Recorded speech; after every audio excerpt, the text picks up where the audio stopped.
This is Smart Poker Study episode 178, the 7 steps to finding and plugging leaks. Please listen or re-listen to last week's interview with Andreas Froley, episode 177. He gave us such good leak-finding content, and it would be a terrible shame if you did not put it to use in your study session this week.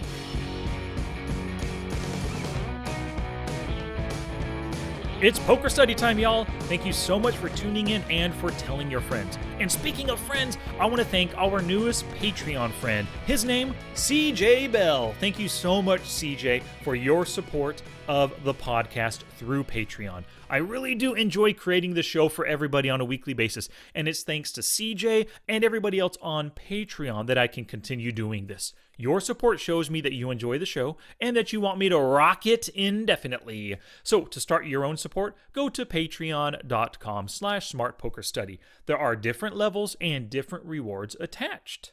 Once you begin your support on Patreon, you'll get the current month's reward, as well as access to the archive of patron-only content. So for just a few bucks a month, less than one buy-in quite often, you'll support the show and receive some valuable poker content in return. So once again, visit patreon.com/smartpokerstudy to start that support. Alrighty, let's get to the poker content. Today's episode covers the 7 steps to finding and plugging leaks. It's the first official episode of this brand new series of podcasts. We all have leaks, and the sooner we start plugging them, the sooner we turn ourselves from a losing player into a winning player, or maybe from a 2 big blind win rate player to a 25 big blind win rate player. Whatever it is, the sky's the limit, but it's gotta start with improving our strategies and plugging our leaks. And after I discuss the 7 steps, I will give you an update to my pursuit of the 2018 goals that I set out for myself about 2 months ago now. Please visit the show notes page for everything I discussed today, along with screenshots and links at www.smartpokerstudy.com/pod178. And while you're there, sign up for the weekly boost for exclusive poker strategy direct to that inbox. Okay, it is time. Gambate! This is damn exciting stuff. It's important to note right off the bat that everything I'm discussing within this entire series revolves around online play with a database to work from. Of course, for any of you live players out there, all the different leaks that I talk about and the strategies to plugging them, they're applicable to the live games as well. But because I'm an online player, everything is going to be geared towards that. So the first thing to realize about leaks is that everyone has leaks. It really cannot be helped. Leaks come from strategies that we just don't know about. Maybe tendencies and frequencies that get out of hand. Somehow kind of like bad habits that we develop. And of course there are mental game leaks as well. So you know that you have leaks, but you might not know where they are. There are many ways that you can get clued into your leaks. Awareness is actually the very first step to plugging any leaks. So the first thing that you can do is, as you're playing poker, tag different hands that confuse you. If a specific 3-bet spot or a donk bet or a check raise or a bet sizing confuses you, it's likely that's a leak in your game. You can also learn about leaks from various podcasts, articles, and videos where the content creator just highlights a specific leak. You'll also find leaks through database reviews, like randomly going through your database and reviewing hands and different sessions that you played, but just by doing that, you can turn up a leak that you never knew existed. You'll suddenly notice that, holy cow, every time I'm doing this, I'm losing 3 big blinds on average. Another way that you can get clued into leaks is noticing the weaknesses of your opponent's games. If you find a way that you can exploit your opponents, that can also be a leak of your own, so you've got to look into it. And another great way to find your own leaks is by using a coach. They know how to go through databases, and they've seen plenty of leaks from other students. Their experience and their insights will find your leaks quicker than you probably can. Alright, so let's get to it, the 7 steps to finding and plugging leaks. Step number 1 is be aware of and identify the leak. So you know that you're leaking money somewhere. Now you need to figure out exactly where it is. Are you losing money by calling too many C-bets? Are you losing money when opening pre-flop in early position? Are you losing by calling too often on the river, maybe? Or are you just set mining way too often? For the rest of this podcast, we'll imagine that you have the leak of calling 3-bets too frequently as the pre-flop raiser. And how might you know that this is the case? Well, you're listening to this podcast, and I'm telling you right now, that's a potential leak. So maybe you went to your database and you filtered for raised first in and then called a 3-bet. And then you can see a screenshot of this filter in the show notes page. So this filter, maybe after you ran it, you've lost 2 full buy-ins at an ugly rate of negative 390 big blinds per 100 hands. Now that you've identified the leak, you have to define it, and that is step 2, define the leak. So our leak is calling 3-bets too frequently as the pre-flop raiser, but that's not really enough to help us plug the leak. We need to dive further into it to figure out what the true problem is. We do this by reviewing every hand that gets returned through that database filter. Sure, you're losing money when calling 3-bets, but is it worse when you're calling out of position versus in position? Or is it when you're calling with suited connectors or small pairs as opposed to good broadways and bigger pairs? Or are you losing in general with every type of hand that you call? Are you making calls out of spite because you're tired of this frickin' loose aggressive 3-better? Are you calling without any idea of how you're going to win the pot post-flop? Or maybe you're calling with pretty hands in hopes of hitting miracle flops like those Jack 7 suiteds. The more detailed and granular you get in defining your leak, that will help you to plug it. Make sure that you save all the different filters that you're creating for future reference. For example, you first run and save that simple raise first in and call the 3-bet filter. Now you want to get granular. Begin adding different things like in position versus out of position, and different whole card ranges like suited connectors, suited aces, and small pocket pairs. Then save each of these so you can revisit them 2 or 3 weeks down the road to see the progress that you've made towards plugging the leak. Now that we've defined it, we're on to step number 3. Calculate the cost and define the quantifiables. When you run the various filters, the basic win rate of big blinds per 100 hands, that's going to tell you how much each leak is costing you, and the number of hands where it happened. You should go through each of the hands and add up the total losses that you could have saved with better choices. For example, maybe in early position, you called 8 times with weak suited aces like ace deuce through ace 9 suited. In one of these hands, you won $2, but from the other 7 hands, you lost $20. So the total you lost was $18, the 20 minus the $2 profit. If you would have just folded all of these hands after open raising with them, you would have lost 75 cents per hand, or $6 total.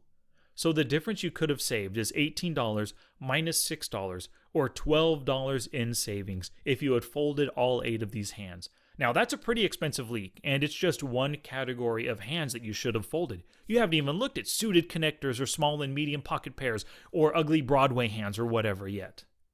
The next thing you want to do is define quantifiables that help you track your play before and after your studies and your leak plugging efforts. So for the leak of calling 3-bets too frequently as the pre-flop raiser, here are some quantifiables that you could track. The first, raise first in by position, and the associated win rate when you raise first in. The next you can track is raise first in, then calling the 3-bet. You want to track this by position with the associated win rate out of each position. And another one you might want to track is raise first in, then 4-bet by position along with the associated win rate. These stats will help you quantify and understand your leak a little bit better as you work through plugging it. Now, on to step number 4, study. You want to run Google and YouTube searches and also look through any training site that you're a part of. You're trying to find information related to your leak. So for the leak that we're talking about today, you'll want to find articles, videos, podcasts, chapters within books, all about facing 3-bets after open raising. You might also want to learn more about the mental game leaks surrounding this, things like making spiked calls or like revenge tilt. Your goal is to learn all that you can about this leak, the bad decisions you're making, and what you should be doing differently. Take plenty of notes in your journal as you learn and use this for your session warm-ups.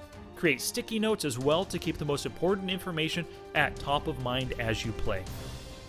There are so many ways that you can study any given leak, and you'll figure all of this out as you go.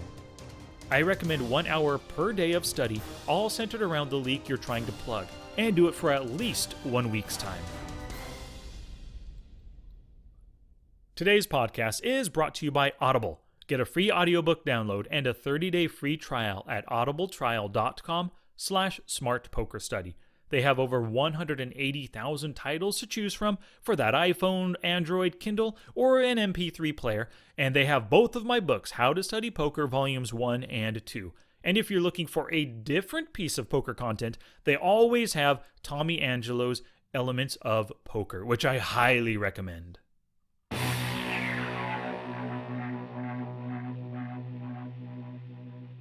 Got a few shout outs today. Jason Bullock purchased the Smart HUD for Poker Tracker 4. He did it by going to smartpokerstudy.com/smarthud. And of course, like every time, I sent Jason some killer videos to help him get the most out of Poker Tracker 4 and the Smart HUD. So thank you very much for that support, Jason. And Kevin Blakeney purchased the Mashing the Micros webinar. His goal, of course, is to get out of the micros to crush it for a crazy 8 or 10 big blind per 100 hands win rate, and he's going to do so with the help of this webinar. Thank you very much, Kevin. If anybody else would like to purchase this webinar or any of the others, just head to the show notes page for links on how you can do that. So we've covered the first 4 steps already. Step 1 was be aware of and identify the leak. Step 2, define the leak. Step 3, calculate the cost and define quantifiables. Step 4 was to study. Now, step 5 is purposeful practice. Purposeful practice is playing with the goal of practicing a specific strategy element. You're going to take action and put in place all the things you've been working on through your studies. I recommend playing focus sessions of just 1 or 2 tables so you can devote the maximum bandwidth, the maximum mental bandwidth to your new strategies. I also recommend using game tape in this process. Watching yourself play can be eye-opening, and you'll catch yourself making mistakes that sometimes hand history reviews just won't show you, and you'll find lapses in judgment or maybe misapplied logic. Also, tag every single hand that relates to the leak that you're trying to plug so that you can review them all the very next day. For this one, I would tag every single hand where I raised first in and then faced a 3-bet. Whether or not I called, folded, or 4-bet, doesn't matter. Tag them all so you can review them all. Step 6, of course, is a session review. So the night before, we played a practice session where we tried to put into place all the different leak plugging strategies that we're studying off the felt. Now you must review each of these sessions the following day. Look at all the hands played, the biggest winners and the biggest losers, and of course, review every single tagged hand. But don't just rely on the tagged hands. As we're playing, we often forget to tag relevant hands because we're just involved in the action, and tagging is probably the last thing on our mind. We want to make the best decisions that we can at the time that we're presented with it. So make sure you also filter for raise first in and face to 3-bet, just to make sure you see all of the hands. Also, watch the game tape that you recorded. Now, if you're playing for 1 hour per day, I don't think you should watch all 7 hours every single week. That's a ton of watching yourself play. But pick and choose one day here, another day there, or even partial game tape reviews, like 20 minutes out of every hour recorded. As you're watching the game tape and reviewing hands, take note of any mistakes and vow not to repeat them in your next play session. Also, recognize the good decisions you're making that tell you that you're on the right path. Be proud of the hands where you made good calls, good folds, and good 4-bets. So this is all leading up to step number 7. You want to record the quantifiables and repeat steps 3 through 6 as necessary. So at every 1,000 hands or so, record your quantifiables to see how things are progressing. Are your win rates improving? Are the stats headed in the right direction? If you want to fold more, are you actually doing so? If you want to 4-bet more, is that happening?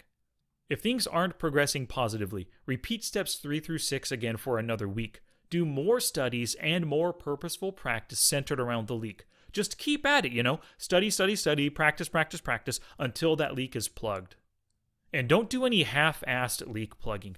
Turning a negative 500 big blinds per 100 hands win rate into a negative 250 is okay, but not anywhere near as beneficial as turning it from negative 500 into a positive 100 big blind per 100 hands win rate.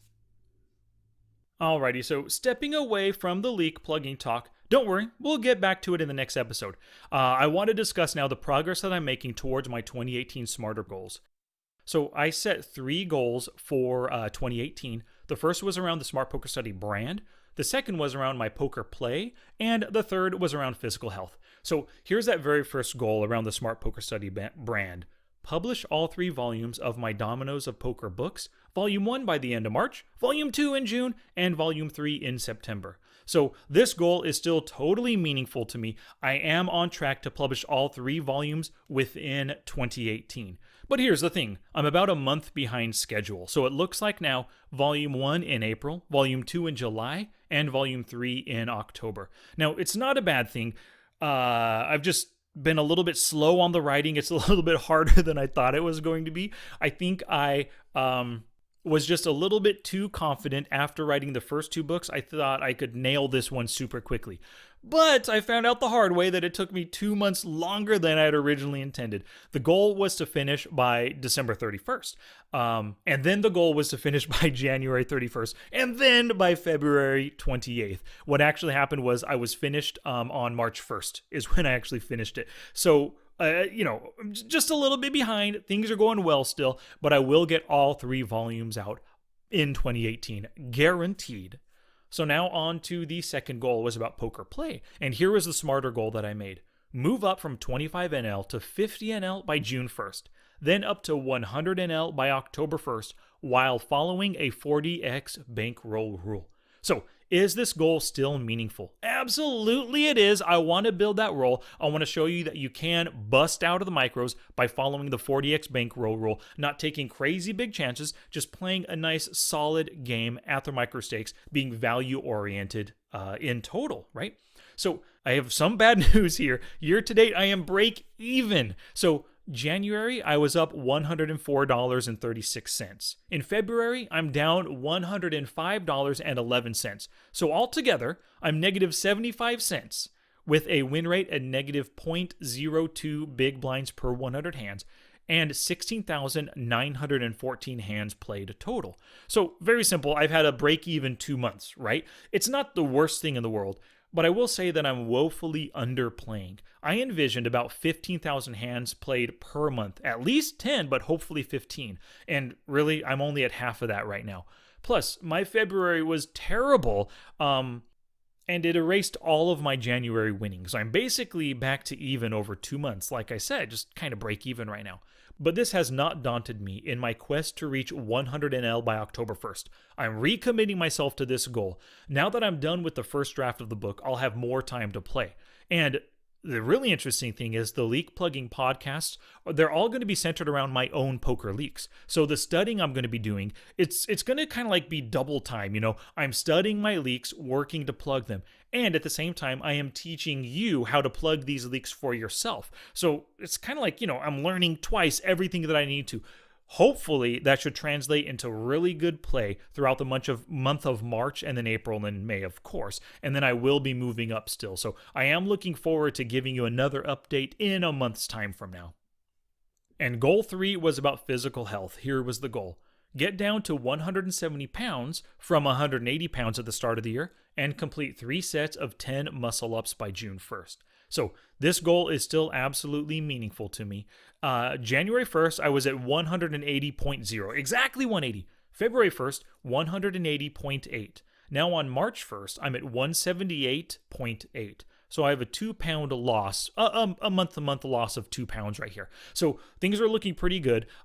I've incorporated more sprints and squats into my workout routines, and I'm really liking that. I'm feeling more physically fit, running faster, moving faster, a little bit more agility, all that kind of stuff. I'm still doing daily pull-ups and leg lifts, but I haven't been pushing myself as hard as I should. But just like my poker play, I've recommitted myself to it, and I'm extending my sets and trying to force more reps in, doing some negative reps if you guys know what those are about. Just trying to do more things to increase that strength so I can hit those 3 sets of 10 muscle ups by June 1st. Challenge! Here's my challenge to you for this episode. See if the leak of calling 3 bets too frequently as the pre-flop raiser is one that you have. Run the filter in your database, and if it comes up negative, it's time to dive in and define the exact problem. And you are in luck, because this is the first leak that I'll be tackling starting next week. I'll hit it hard for 3 episodes as I go through my own database to analyze and plug this leak. Now it's your turn to take action and do something positive for your poker game. Oh, that's it now. Get out! Be somebody. Go write a book. This episode isn't complete until you head to the show notes page at www.smartpokerstudy.com/pod178. Go there for screenshots and links to everything I discussed today, and to find ways in which you can support the podcast.